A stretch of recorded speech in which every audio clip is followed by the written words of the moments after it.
Welcome to part 2 of wiring the LS swap in a boat.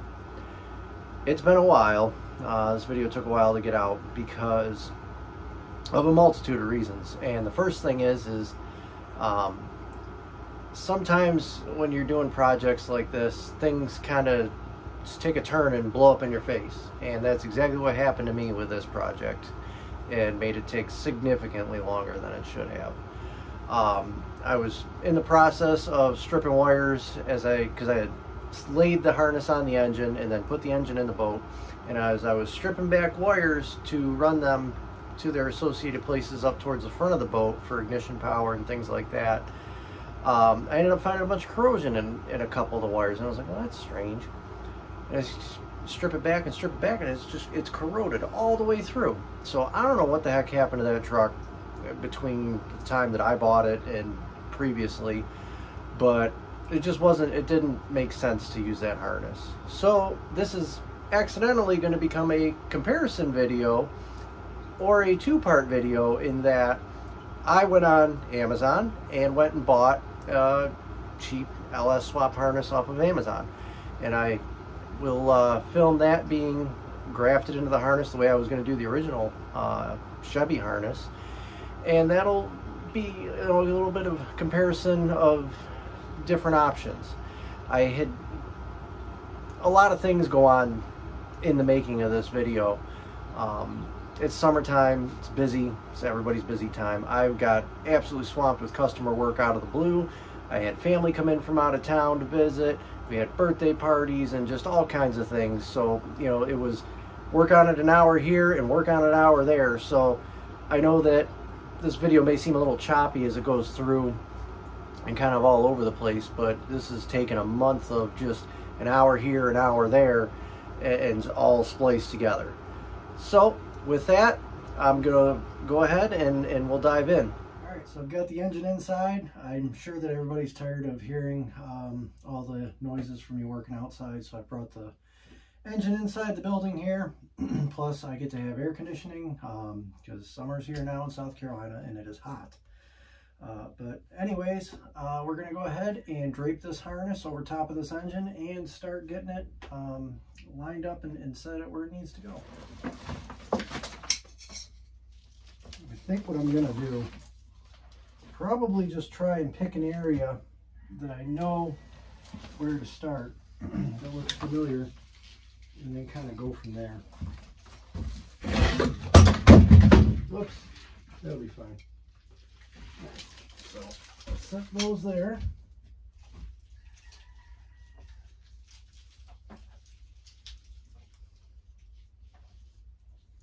I guess this probably would have worked better if I had the coils bolted to the engine.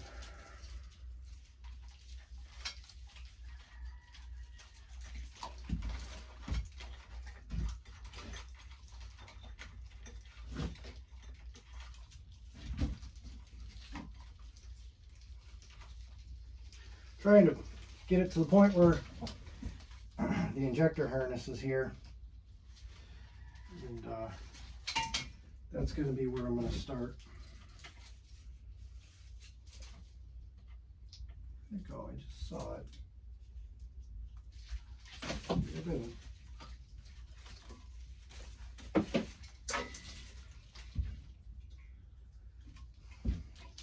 Here's one side.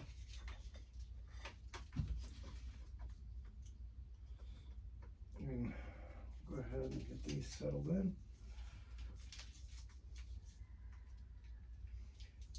I'm going to have to look at the diagram and see which wire color is what cylinder.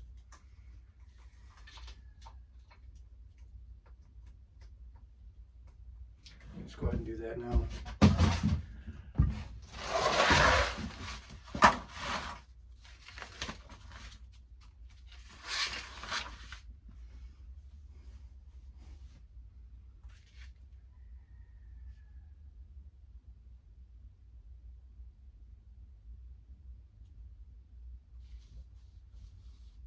So light green and black is cylinder number 2. Let's find light green and black. Here it is. Cylinder number 2. we'll start there and work our way. And we're cylinder number 4. Injector number 4 is light blue with a black. So, light blue with a black. Right here. Oh, darn it. All right.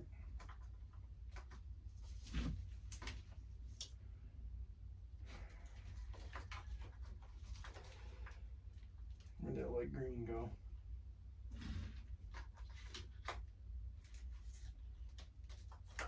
There it is.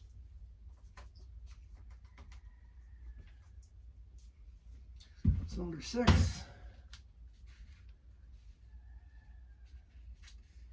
Yellow with a black. It's this one.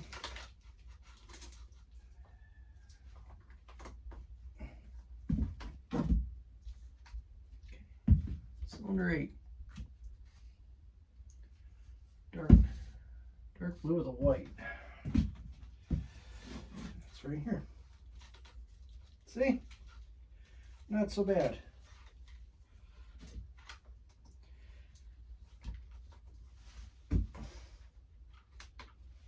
Stuff like this, you get into a mess and you're like, oh God, where do I start? Just pick somewhere. Just pick somewhere that you know is a familiar area to start and just tear into it. And it doesn't matter if it's a mess of wiring like this, if it's, you know, tearing an engine apart, putting an engine together, anything. It doesn't matter. All right, so I know this thing looks pretty different. All I've really done is take and group the wires together and landed everything where it needs to go. And then I also took the Mercruiser harness off the other engine, brought it over here, and laid that on top as well. Ran the wires to the charging system, wires to the starter. I have to do the sending units, oil pressure, coolant, temp, and all that, but I'm waiting on adapters to come in for the right threads. This bracket I kept because it's got the breaker set up, and it's the bracket for the throttle cable, so that'll probably end up somewhere around here. We'll figure out how that's going to end up being mounted on here. We've still got to do a bunch of shortening for wires that are way too long. We need to group things together, but for the most part, it really was just lay the harness on top and just start taping everything together. So what I'm going to do now is just take and tape together the Mercruiser harness, because I just put this on. It's just laying here. So I'm going to tape this up, and then I'm going to start putting pieces of loom on. Okay, so big difference, I know. All of a sudden the engine's in a boat. Well, the thing is that I took off Father's Day weekend and spent the next few days shuffling stuff around, cleaning up, just kind of getting organized. And part of that was getting the engine put in this boat to get it out of the way, and also so I could tear down the old engine and start getting that processed and scrapped and whatnot. And then the other thing that changed is I have manifolds. Exhaust manifolds came in. So that was another big part, was getting it in the boat and figuring out what's going to work and what's not. So if you look back here, it pretty much looks like a giant rat's nest of wires. And right now it basically is. Everything's just kind of there so that I could get the engine in the boat and get everything kind of where it was going to land as far as the mounts and everything. But now what we're going to work on is I have to fabricate a bracket to hang the fuse block off of so that we can start terminating wires, start buttoning this wiring harness situation up and computer situation up, and start working on everything else. So here is my fuse block. This is a fuse block that I just went and dug out of our parts pile out back. This is from like a late 90s, early 2000s F-150, but that doesn't really matter. I just need something that has a couple of relays and some fuses to be able to provide fuse power for injectors and coils and things like that, and fuel pump relay. Now you can go and buy a new fuse block and relays and everything from Amazon. You can save the one from the donor truck if you want to do that, or you can do like I did and just cut one out of any junk truck. It's all you need is just a few fuses and some relays. So all I'm doing here is just getting some grounds hooked up to the engine block, and I'm going to get the power hooked up on the other side. And I'm going to take this back apart and clean it up, so don't worry that it's not clean. It's all going to get cleaned up.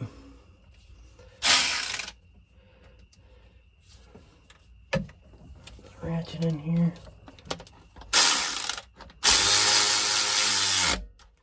Okay, here we go. There's a ground. Now over to the positive. Alright, so ground and power hooked up to the engine. I have hooked the original MerCruiser harness back up. And now comes the part that I'm really excited for. I've really kind of been getting burned out because I'm doing a lot of this like within a few days at a time. So kind of getting burned out. I need a little, ambition to keep me going on this thing. And a big ambition would be hearing this thing spin over on its own for the first time. So here we go. I'm hoping this thing will crank over. It's not going to run or anything. There's nothing hooked up that way, but as far as the starter and all that, that's all hooked up. And hopefully I get to hear this thing at least crank in the boat.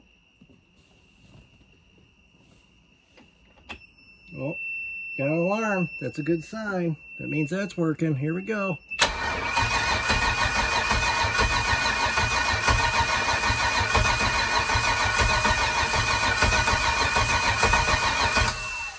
It works. Oh, that's awesome to see. So here we are. The engine is in the boat, and it's got the Amazon harness on it currently because, like I said, I had been, a little here, a little there, and I didn't film a big chunk of it, so I'm going to try and catch up on all that now. But what I want to do is first talk about the original harness. So the important wires from the original Chevy harness, we took everything, stripped it out, looked at the diagrams, figured out what we wanted to keep. And the most important wires are basically the wires here. And I've labeled them. And you've got things like your OBD and your fuel pump relay, your constant power from your battery, your key power, and your tach wire, and your check engine light wire. And that is basically, what you would have needed to use the Chevy harness and integrate it into the rest of the boat. Now, it's the same situation with the Amazon harness, but they chose to do things a little bit differently. So for the Amazon harness, here's everything that's not going to be used. This is all automotive application related stuff, fans and things like that. The only two wires I'm going to be running to the front of the boat is my check engine light wire, because I'm going to put a check engine light in. And then I have my white wire, which is the tach wire. I had to think about that for a second. It's the tach wire. But the rest of this will just get cut out and taken away because it's just extra. So the Amazon harness comes with this fuse block and these two relays. One of them is a PCM power relay. The other is, they intended it to be used as a cooling fan relay. I have a boat. I don't have fans. What I didn't like was it didn't have any provision for a fuel pump or fuel pump relay. And I was kind of annoyed by that. But what I ended up doing was taking this cooling fan relay and then rewiring it to make it a fuel pump relay. So what I did here is this is the signal wire to tell the relay to turn on for the PCM power relay. This comes from just any kind of key ignition source. This wire, this green wire, is the signal wire for what is now the fuel pump relay to turn it on and tell it to send power down to the pump. What I did was I just tied this wire and this wire together, and then what I did was I wired them into the old coil, key-on coil power for when the small block Chevy was in here. So that is key-on coil power feeding the fuel pump and PCM power relay signal. Now here is the original MerCruiser breaker and solenoid, and what I've done is this here, I've tapped into the breaker on the load side, and this is my power feed for my fuel pump relay. So then it comes back around and it comes up here, and it comes in, I believe it's this one. It comes in here, and that feeds the relay power. And that is controlled by a circuit breaker as well as an extra measure of safety. Then it comes out of the relay, goes into, I put in a fusible link, and then that runs down, and I made this harness, and it goes down and feeds the fuel pump. And then the ground for the fuel pump is just grounded engine ground. Nothing special there. Now the other thing I did was I took and mounted the OBD connector right here next to the fuse block. So everything's in one serviceable area.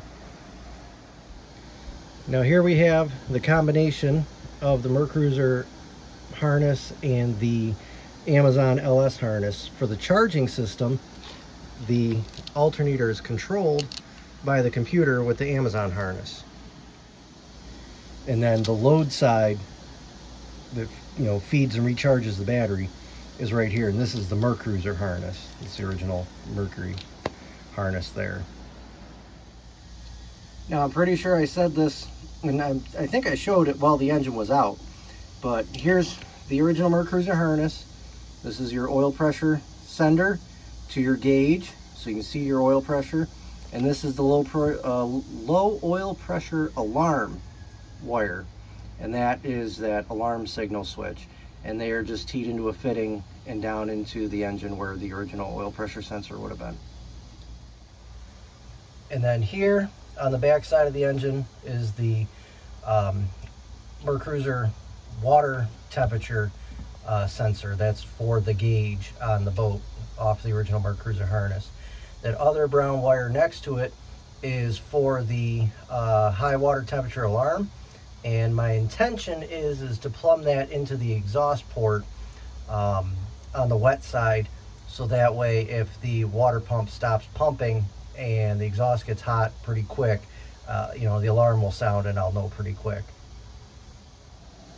And then there's just the factory boat connector to the engine connector. It's all the original stuff. Now here the other thing is this shift interrupt switch.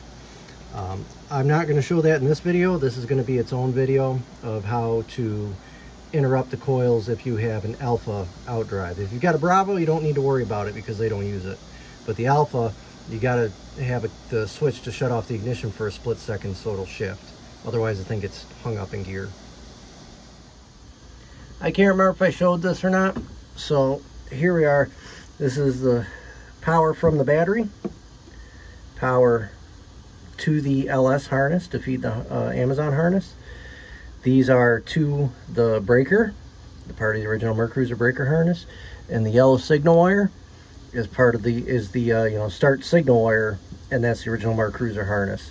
This is just the stock LS starter, and I think that covers it.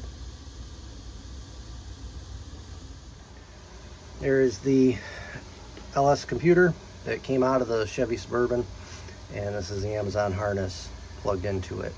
I need to make a bracket to mount this thing up in there, but for now it's just laying here. I'm not gonna make an instructional video unless you guys ask for it about programming this to get rid of the anti-theft and everything. There's a lot of videos out there, but if you want me to specifically show you how I did this one, I can do that, but you gotta let me know. But to give you a summary, I used universal patcher, and then I used this to connect to the OBD connector. This is just a Bluetooth OBD dongle that is bi-directional, and then to do the software in the ECM, I used universal patcher.